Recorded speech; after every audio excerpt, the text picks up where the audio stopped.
Hello friends, मैं अपने इस प्रेजेंट वीडियो में आप लोगों के साथ प्लस टू मैक्रो इकोनॉमिक्स के चैप्टर गवर्नमेंट बजट का बहुत ही यूजफुल टॉपिक डिस्कस करने जा रहा हूं, जिसके बगैर शायद ये चैप्टर पॉसिबल ना हो पाए। यस, ये टॉपिक है structure of government budget, components of government budget में क्या क्या आता है। जैसा कि आप स्क्रीन पे गवर्नमेंट बजट के कंपोनेंट्स देख रहे हैं कि गवर्नमेंट बजट को दो पार्ट्स में डिस्कस किया जाता है, revenue budget and capital budget. Revenue budget की डेफिनेशन को अगर ध्यान से देखें तो रेवेन्यू बजट वो बजट है जिसके अंदर revenue receipt and revenue expenditure की डिटेल्स डिस्कस की जाएंगी। और जबकि कैपिटल बजट को डिस्कस करें तो कैपिटल बजट के अंदर capital receipt and capital expenditure की डिटेल्स डिस्कस की जाती हैं।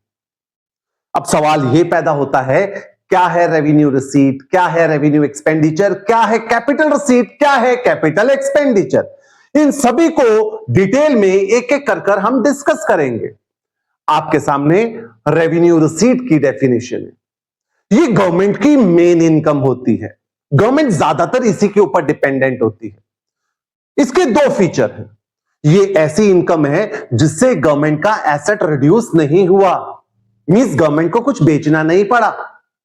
गवर्नमेंट के ऊपर लायबिलिटी भी क्रिएट नहीं हुई, मींस गवर्नमेंट ने बोरो नहीं किया, पे बैक करने की रिस्पॉन्सिबिलिटी नहीं है। इसके अंदर दो तरह की इनकम आती है, एक taxable revenue and non taxable revenue. इसको भी अभी डिटेल में डिस्कस करते हैं। जबकि रेवेन्यू एक्सपेंडिचर गवर्नमेंट के अनप्रोडक्टिव एक्सपेंडिचर होंगे। इसके भी दो फीचर्स हैं। ये वो एक्सपेंडिचर्स हैं जो गवर्नमेंट के लिए एसेट क्रिएट नहीं करेंगे, गवर्नमेंट की इनकम का जरिया नहीं पैदा हुआ, गवर्नमेंट की लायबिलिटी रिड्यूस नहीं करेंगे, यानी कि गवर्नमेंट ने अपनी कोई पुरानी बोरिंग्स है वो भी नहीं पे बैक करी, बट खर्चा हो गया। तो अब इन दोनों को हम डिटेल में डिस्कस करते हैं। रेवेन्यू रिसीट, जैसा कि मैंने बताया, रेवेन्यू रिसीट की डेफिनेशन वो इनकम जो गवर्नमेंट की मेन इनकम है, एसेट इससे रिड्यूस नहीं हुआ, लायबिलिटी क्रिएट नहीं हुई। दो तरह की इनकम है, taxable and non taxable. Taxable income वो इनकम है जो गवर्नमेंट को हासिल हुई है टैक्स से।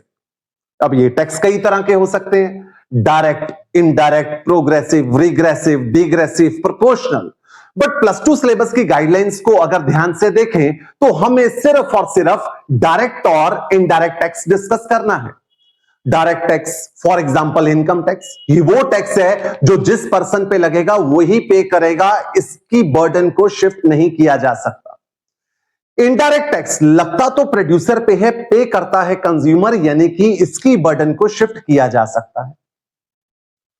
डायरेक्ट टैक्स का कवरेज लिमिटेड है, कुछ ही लोग टैक्स पे करते हैं, लाइक इनकम टैक्स। जबकि इनडायरेक्ट टैक्स का कवरेज ज्यादा है, तकरीबन ज्यादातर लोग ये इनडायरेक्ट टैक्स को पे करेंगे। जो भी दुकान पे जाके सामान खरीदेगा इनडायरेक्ट टैक्स को पे कर देगा। फिर अब हम बात करते हैं नॉन टैक्सेबल रेवेन्यू। ये गवर्नमेंट की वो इनकम है जो टैक्स के अलावा आती है, रेवेन्यू रिसीट का हिस्सा। Profit of PSU, public sector undertaking, government companies का प्रॉफिट, फी, फाइन, चालान जो भी गवर्नमेंट ने हम लोगों के ऊपर लगाए। गवर्नमेंट को अपनी इन्वेस्टमेंट के ऊपर डिविडेंड रिसीव हुआ, डोनेशंस रिसीव हुई हैं गवर्नमेंट को। फिर गवर्नमेंट ने अगर किसी को लोन दिया है तो गवर्नमेंट को इंटरेस्ट मिला। एशीट वो इनकम है जो एक ऐसी प्रॉपर्टी से आती है जिस प्रॉपर्टी को क्लेम करने वाला कोई नहीं होता। देन स्पेशल असेसमेंट, ये लोकल गवर्नमेंट प्रॉपर्टी ओनर पे लगाती है। अगर प्रॉपर्टी की कीमत बढ़ जाती है गवर्नमेंट के कुछ ऐसे एक्सपेंडिचर करने से, फॉर एग्जांपल गवर्नमेंट ने हाईवे बनाया है, गवर्नमेंट ने रोड कंस्ट्रक्ट करी है, जिससे मेरी प्रॉपर्टी की कीमत बढ़ जाती है, तो गवर्नमेंट के पास राइट है एक स्पेशल टैक्स मुझसे कलेक्ट करने का, जिससे प्रॉपर्टी ओनर को भी फायदा पहुंच रहा है डायरेक्ट। देन बात करते हैं हम रेवेन्यू एक्सपेंडिचर की, जो कि रेवेन्यू बजट का ही हिस्सा है। रेवेन्यू एक्सपेंडिचर की डेफिनेशन जैसा कि अभी डिस्कस करी थी, सरकार का खर्चा हो गया बट सरकार का कोई भी एसेट क्रिएट नहीं हुआ, लायबिलिटी भी रिड्यूस नहीं हुई।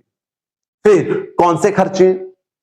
गवर्नमेंट ने डिफेंस के ऊपर खर्चा किया, गवर्नमेंट ने इंप्लॉइज को पेंशन दी है, गवर्नमेंट ने सैलरी पे करी है, वेलफेयर के ऊपर खर्चा हो गया, डोनेशन पे कर दी गई है, डिविडेंड पे कर दिया गया है।